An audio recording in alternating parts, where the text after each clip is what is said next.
Assalamualaikum Assalamualaikum warahmatullahi warahmatullahi wabarakatuh. wabarakatuh. Salam sejahtera untuk kita semua. Baik, perkenalkan kami dari kelompok 4. Di sini izinkan kami memperkenalkan diri. Saya Rizky Ilmansyah. Saya Naomi. Saya Anissa. Saya Lirna. Yang terhormat Bapak Wianto, SPD MM, selaku dosen mata kuliah Kewarganegaraan Universitas Pamulang.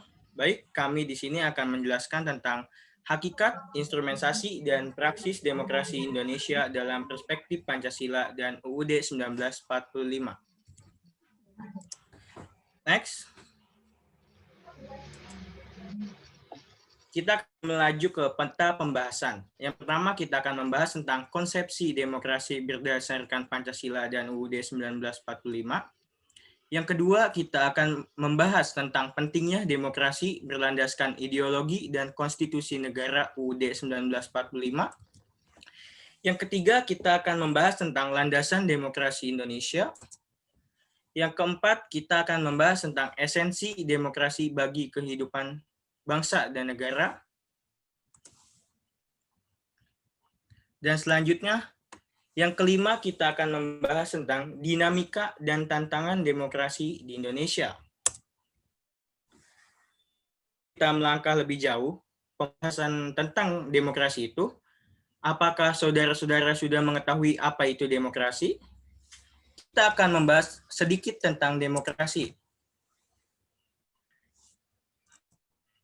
Baik, demokrasi adalah bentuk pemerintahan di mana semua warga negaranya memiliki hak setara dalam pengambilan keputusan, di mana keputusan itu akan berdampak bagi kehidupan seluruh rakyat, dalam artian rakyat bertindak sebagai pemegang kekuasaan tertinggi.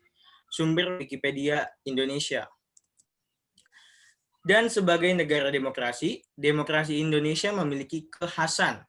Kekhasan demokrasi di Indonesia, menurut Budiarjo dalam buku Dasar-Dasar Ilmu Politik, demokrasi yang dianut di Indonesia adalah demokrasi yang berdasarkan Pancasila dan masih terus berkembang. Sifat dan ciri-cirinya terdapat di berbagai tafsiran dan pandangan. Meskipun demikian, tidak dapat disangkal bahwa nilai-nilai pokok dari demokrasi konstitusional telah cukup tersirat dalam UUD 1945. Kita ke pembahasan selanjutnya tentang konsepsi demokrasi berdasarkan Pancasila dan UUD 1945. Demokrasi Pancasila secara umum adalah suatu paham demokrasi yang bersumber dari padanan hidup atau falsafah hidup bangsa Indonesia yang digali berdasarkan kepribadian rakyat Indonesia sendiri. Dan falsafah hidup bangsa Indonesia kemudian akan timbul dasar negara yang disebut dengan Pancasila yang terkandung dalam pembukaan UUD 1945. Sebagai demokrasi Pancasila terikat dengan UUD 1945 dan implementasinya wajib sesuai dengan apa yang terdapat dalam UUD 1945. Nilai musyawarah untuk mufakat yang terkandung dalam sila keempat yang berbunyi kerakyatan yang dipimpin oleh hikmat kebijaksanaan dalam permusyawaratan perwakilan. Untuk pembahasan selanjutnya tentang sikap kepribadian dalam bermasyarakat yang mencerminkan Pancasila yang sesuai dengan semangat demokrasi Pancasila, kami persilakan kepada Saudari Lirna Wahyuning Tias untuk memberikan penjelasannya. Silakan. Sikap kepribadian dalam bermasyarakat yang mencerminkan Pancasila yang sesuai dengan semangat demokrasi Pancasila. Yang pertama, pemilihan umum. Pertama, ikut serta dalam pemilu merupakan contoh memiliki pribadi berdasarkan nilai Pancasila. Bahwasanya dalam menentukan pemimpin atau wakil rakyat, ada hak suara kami yang harus diakui karena pada dasarnya demokrasi pemerintahan tertinggi ada pada rakyat. Yang kedua, musyawarah mufakat. Musyawarah mufakat seperti yang kita ketahui bahwasanya dalam bermasyarakat pasti ada hal yang menuntut keputusan bersama. Dalam menentukan keputusan tersebut, sudah seharusnya saya tidak mementingkan kepentingan pribadi, melainkan mementingkan kepentingan bersama. Yang ketiga ada bermusyawarah. Saya sudah seharusnya tidak memaksakan kehendak sesuai dalam berpendapat karena hal tersebut tidak sesuai dengan makna demokrasi Pancasila.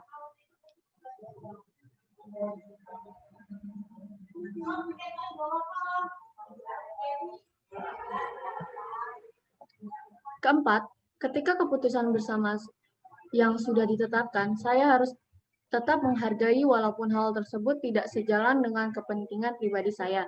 Menghargai keputusan merupakan sikap yang menunjukkan pribadi yang sesuai dengan nilai Pancasila. Yang kelima, tanggung jawab.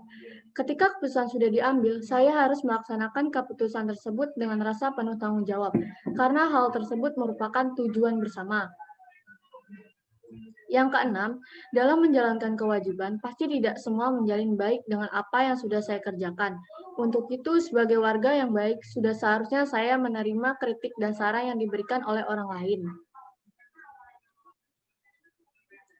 Selanjutnya akan dibacakan oleh Anissa.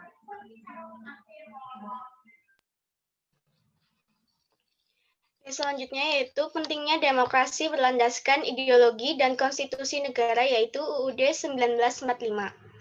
Pada hakikatnya, sebuah negara dapat disebut sebagai negara yang demokratis apabila di dalam pemerintahan tersebut, rakyat memiliki kesempatan untuk dapat berpartisipasi dalam pembuatan keputusan, memiliki kesamaan di muka hukum, dan memperoleh pendapatan yang layak karena terjadi distribusi pendapatan yang adil.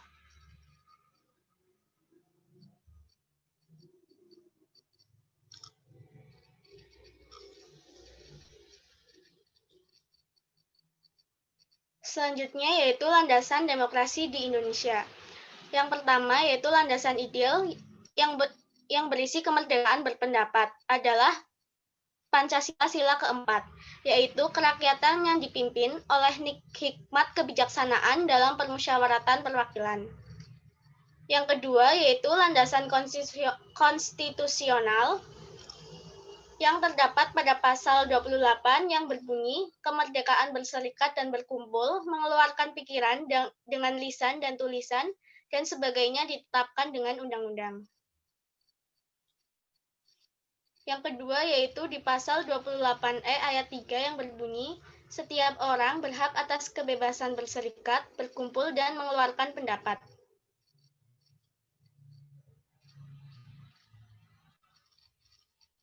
Selanjutnya yaitu yang ketiga. Yang ketiga yaitu landasan operasional pada TAP MPR nomor XVII MPR 1998 tentang hak asasi manusia.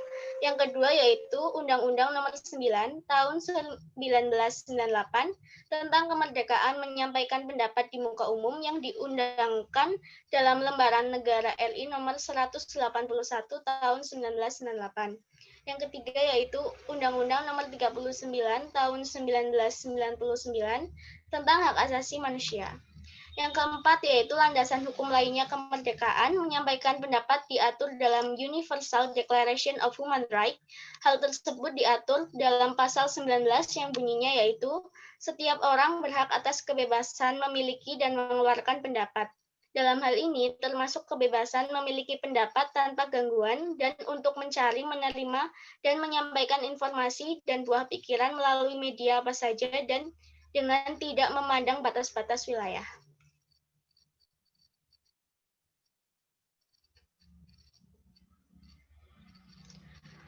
Materi selanjutnya mengenai esensi demokrasi bagi kehidupan bangsa dan negara akan dibacakan oleh Saudara Naomi Angelina.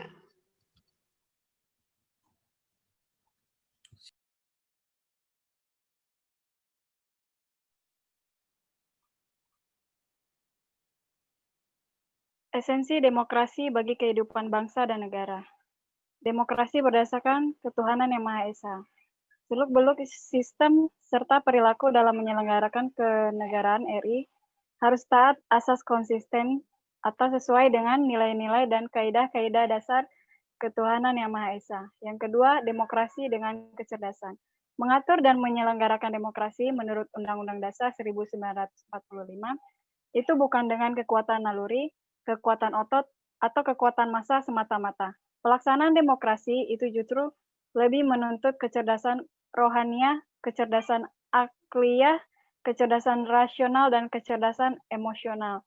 Yang ketiga, demokrasi yang berkedaulatan rakyat. Kekuasaan tertinggi ada di tangan rakyat. Secara prinsip, rakyatlah yang memiliki atau memegang kedaulatan itu. Dalam batas-batas tertentu, kedaulatan rakyat itu dipercayakan kepada wakil rakyat di MPR, DPR atau DPD, dan DPRD. Yang selanjutnya, demokrasi dengan rule of law. Kekuasaan negara RI itu harus mengandung, melindungi, serta mengembangkan kebenaran hukum, bukan demokrasi ugal-ugalan, demokrasi dagelan, atau demokrasi manipulatif.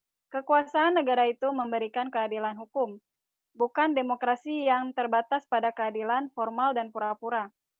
Kekuasaan negara itu menjamin kepastian hukum, bukan demokrasi yang membiarkan kesembrautan atau anarki. Kekuasaan negara itu mengembangkan manfaat atau kepentingan hukum, seperti kedamaian dan pembangunan, bukan demokrasi yang justru mempopulerkan fitnah dan hujatan atau menciptakan perpecahan, permusuhan, dan kerusakan.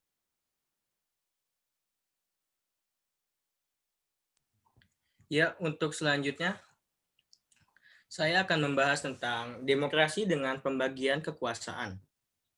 Demokrasi menurut UUD 1945 bukan saja mengakui kekuasaan negara Republik Indonesia yang tak terbatas secara hukum, melainkan juga demokrasi itu dikuatkan dengan pembagian kekuasaan negara dan diserahkan kepada badan-badan negara yang bertanggung jawab. Jadi, demokrasi menurut UUD 1945 mengenal semacam division and separation of power dengan sistem check and balance. Selanjutnya, demokrasi dengan hak asasi manusia.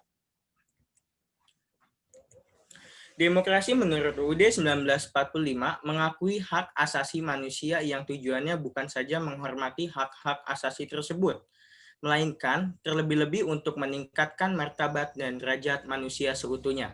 Sumber Impasda Kemendikbud.go.id.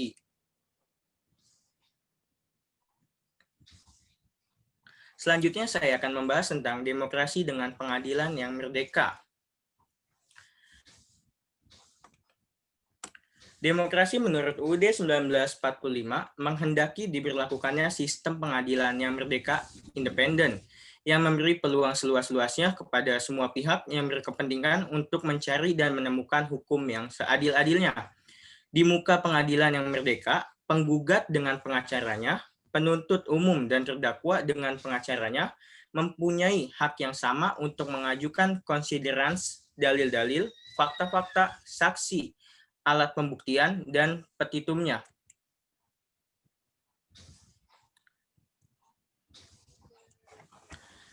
Demokrasi dengan otonomi daerah, dalam hal ini akan dijelaskan langsung oleh rekan kami, Saudari Lirna Wahyuning Tias. Kepadanya dipersilahkan. Demokrasi dengan otonomi daerah. Otonomi daerah merupakan pembatasan terhadap kekuasaan negara, khususnya kekuasaan legislatif dan eksekutif di tingkat pusat, dan lebih khusus lagi pembatasan atas kekuasaan presiden. UUD 1945 secara jelas memerintahkan dibentuknya daerah-daerah otonom besar dan kecil, yang ditafsirkan daerah otonom 1 dan 2. Dengan peraturan pemerintah, daerah-daerah otonom itu dibangun dan disiapkan untuk mampu mengatur dan menyelenggarakan urusan-urusan pemerintahan sebagai urusan rumah tangganya sendiri, yang diserahkan oleh pemerintah pusat kepadanya. Selanjutnya, demokrasi dengan kemakmuran. Demokrasi bukan hanya soal kebebasan dan hak, bukan hanya soal kewajiban dan tanggung jawab, bukan pula soal mengorganisir kedaulatan rakyat atau pembagian otonomi daerah dan keadilan hukum. Sebab, bersamaan dengan itu semua, jika dipertanyakan where is the beef, demokrasi menurut UUD 1945 itu ternyata ditunjukkan oleh membangun negara kemakmuran welfare state oleh dan untuk sebesar-besarnya rakyat Indonesia.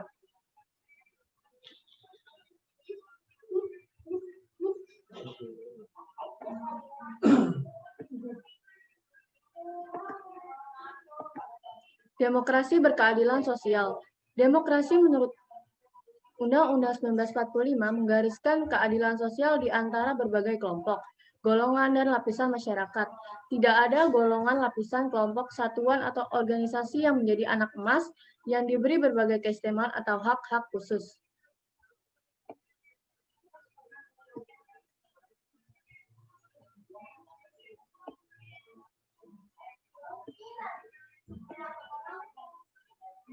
Selanjutnya, dinamika dan tantangan demokrasi Indonesia. Demokrasi parlementer atau liberal. Periode pemerintahan negara Indonesia tahun 1950 sampai 1959 yang menggunakan UUD sementara sebagai landasan konstitusionalnya. Lembaga perwakilan rakyat atau parlemen memainkan peranan yang sangat tinggi dalam proses politik yang berjalan. Perwujudan kekuasaan parlemen ini diperlihatkan dengan adanya sejumlah mosi tidak percaya kepada pihak pemerintah yang mengakibatkan kabinet harus meletakkan jabatannya. Pada tahun 1950 sampai 1959 bisa disebut sebagai masa demokrasi liberal yang parlementer, di mana presiden sebagai kepala negara bukan sebagai kepala eksekutif. Selanjutnya akan dibacakan oleh Anissa.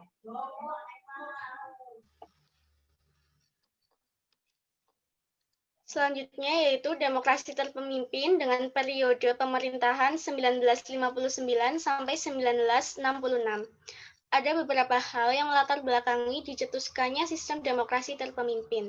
Selain itu, pergantian kabinet terjadi berulang kali di masa demokrasi liberal, sehingga program-program yang telah dirancang tidak dapat dijalankan dengan penuh. Konstituante juga gagal menyusun Undang-Undang Dasar yang baru untuk menggantikan UUDS 1950. Demokrasi terpimpin diawali oleh anjuran Presiden Soekarno untuk menggantikan UUDS 1950 kembali ke UUD 1945.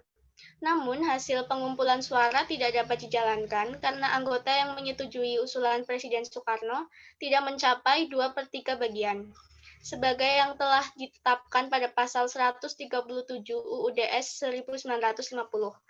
Salah satu ciri demokrasi terpimpin yang paling dominan adalah kekuasaan presiden yang mendominasi. Hal ini menjadi pemicu terjadinya kesenjangan yang berlangsung di Indonesia saat itu. Akibatnya, presiden yang memiliki kekuasaan tertinggi dapat dengan mudah menyingkirkan pihak yang ia anggap tidak sejalan atau bertentangan di bidang politik. Selain itu, partai politik memiliki ruang gerak yang terbatas di masa demokrasi terpimpin.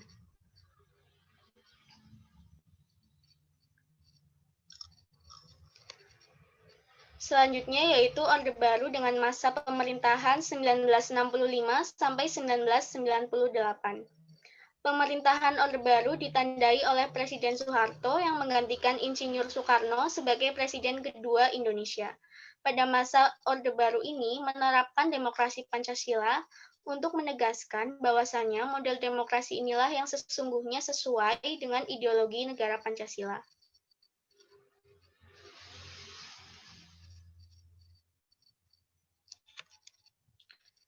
Selanjutnya yaitu reformasi tahun 1998. Sejak runtuhnya Orde Baru yang bersamaan waktunya dengan lengsernya Presiden Soeharto, maka Indonesia memasuki suasana kehidupan kenegaraan yang baru. Sebagai hasil dari kebijakan reformasi yang dijalankan terhadap hampir semua aspek kehidupan masyarakat dan negara yang berlaku sebelumnya. Demokrasi yang diterapkan negara kita pada era reformasi ini adalah demokrasi Pancasila. Namun berbeda dengan Orde Baru dan sedikit mirip 1950 sampai 1959. Pada masa reformasi berhasil menyelenggarakan kali yaitu 19 tahun dilakukan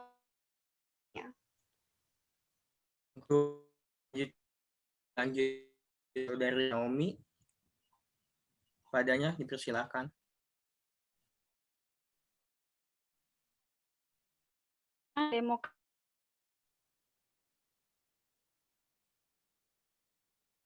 Di Indonesia, sistem demokrasi mulai semarak kembali sejak era Orde Baru. Karena di masa pemerintahan Soeharto, masyarakat Indonesia dilibatkan secara langsung dalam menentukan pemimpin negara melalui pemilihan umum yang bersifat luber.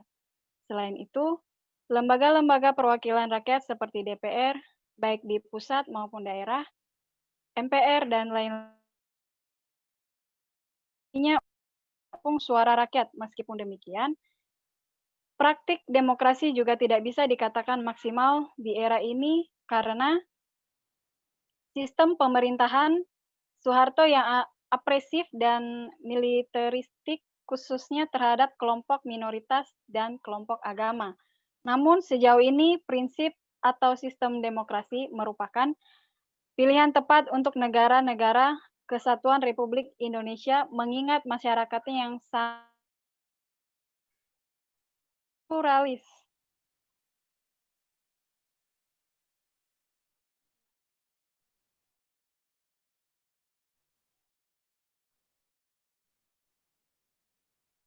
Tantangan demokrasi sejak memasuki era reformasi, konsep demokrasi semakin nyata didengungkan. Hal ini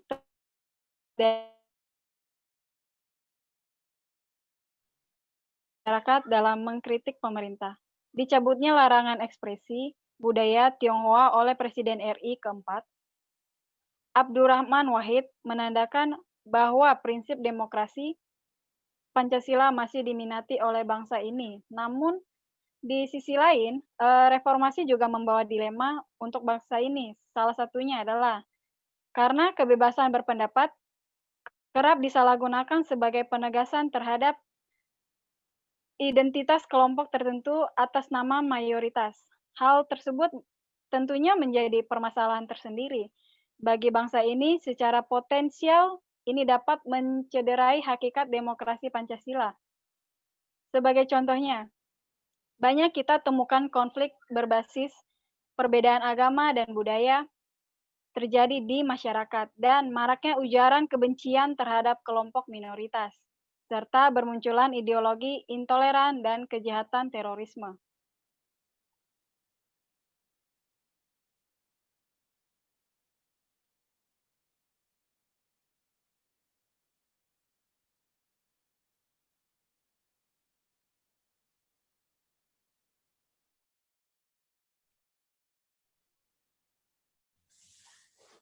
Baik, terima kasih.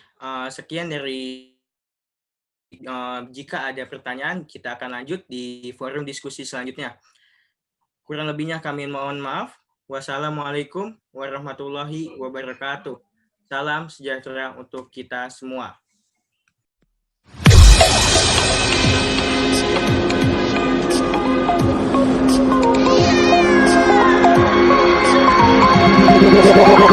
Like a Hellcat.